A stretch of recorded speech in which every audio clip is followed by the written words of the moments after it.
Next we're going to have Sharon Lucas and Sharon Harris and Nancy, his other sister. We're the Sharons. Right here. Okay.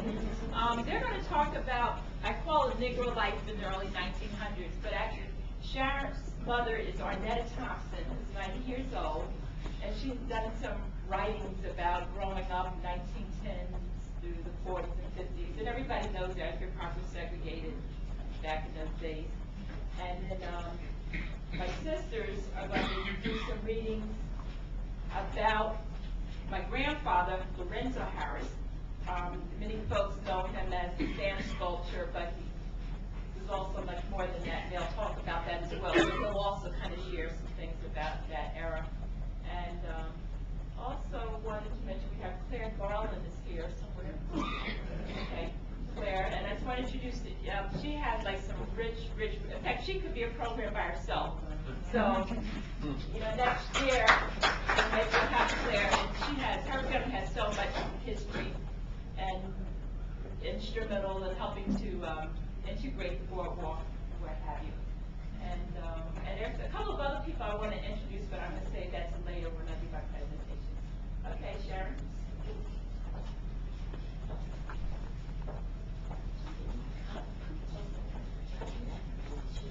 Good afternoon, everyone. Good afternoon. I'll sit over here in the light. Yes. I'm going to be reading from my mother's writings. Lately, my mother has become a writer. She's 90 years old right now. And she has such wonderful, rich memories of Asbury Park. Some of those memories are about, I'm going to be reading about some of her memories about segregation, and then some of the happier things she did, and some of the exciting things she did as a young girl. So she was born and raised on 7 DeWitt Avenue, on, as we call it, the west side of Asbury Park. And she lived there until 1938, and then she went off to college. And after college, it seems like she moved right down the road to a town called Belmar. So this is a wonderful pleasure for me to read this. My mom is now sunning in Puerto Rico. She would love to be with you here, but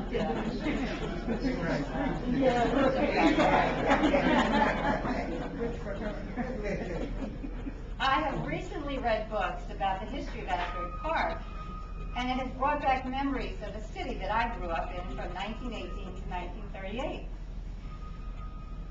Now, my mother wrote a historical piece in college, so I'm going to be reading some information from that.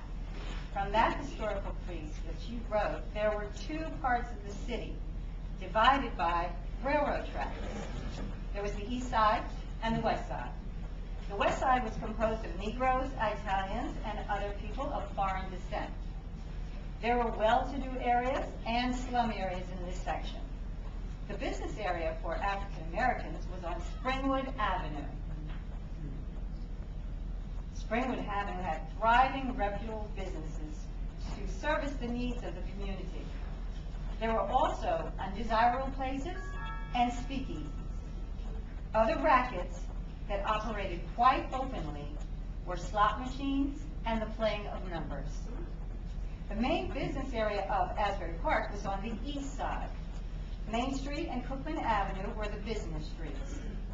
There were residential homes, large residential homes, the homes of 2 family homes, hotels, a few apartments, beautiful lakes, a beach with an extensive amusement area on the boardwalk, and also a few speakeasies and undesirable places.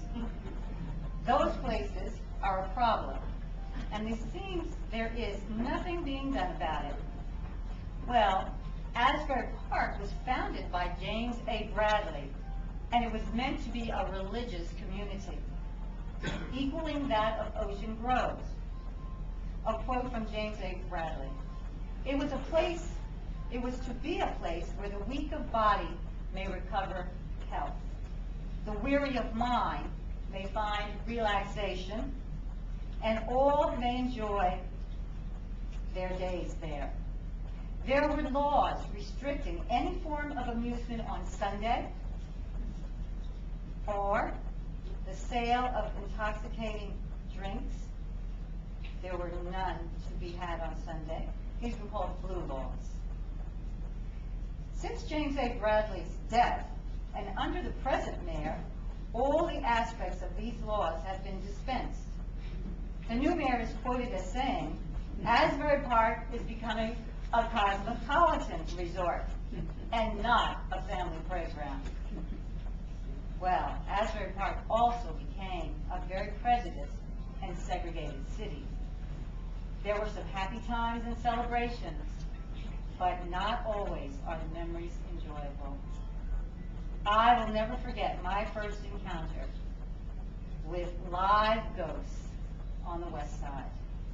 One afternoon I was playing with Viola and Eva Crawley. I think I was about 4 years old. And we heard the clip-clop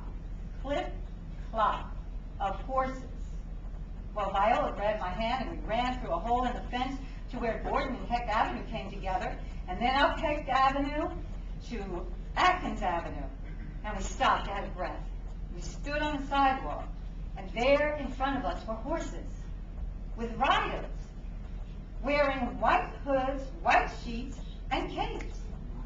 They were riding side saddle, heading north towards Springwood Avenue. Well, they looked like ghosts with pointed heads. Later on, I found out they were the Ku Klux Klan, and they paraded through the streets to church service. Well, Asbury Park's segregation policy was very much like some of the southern states. Separate, but not equal for Negroes. Here are some examples of my experience. I went to Bangs Avenue School. I went to school on the north. There were two sides, the north side and the south side. The black students' classroom and entrance were on the south side. And there was only one bathroom. It was in the basement. I never went down there, if I could help it. It was a very scary place for me. So I would wait, and I would rush home at lunchtime and after school. Now on the north side, there was a bathroom on every floor for the boys and girls. And I learned that in later years. There was also no library on the south side. Fortunately, my friend, Mae Parks, her father had a home that had an extensive, well-equipped library on the west side. So I and my classmates spent many hours in that library completing school assignments. Her home, my friend, is now the West Side Community Center on DeWitt Avenue. Now, our teachers at Bangs Avenue School on the south side were very good and very strict. You see, they wanted us to do well and make good grades when we went to the supposedly integrated Asbury Park High School. We had good teachers at Asbury High School, and they were fair. We were not welcome, though, to be cheerleaders or swim in the natatorium in the high school. I remember when my friends June and Bill Parks, they won a tennis tournament at the high school. Now, they were allowed to compete in the tournament, but they were not allowed to practice at the school tennis court. Fortunately, they also lived in that house that is now the West Side Community Center, and that house had a tennis court that they could practice on. But they were never honored or announced as winners in the auditorium, as was usually the custom for other students.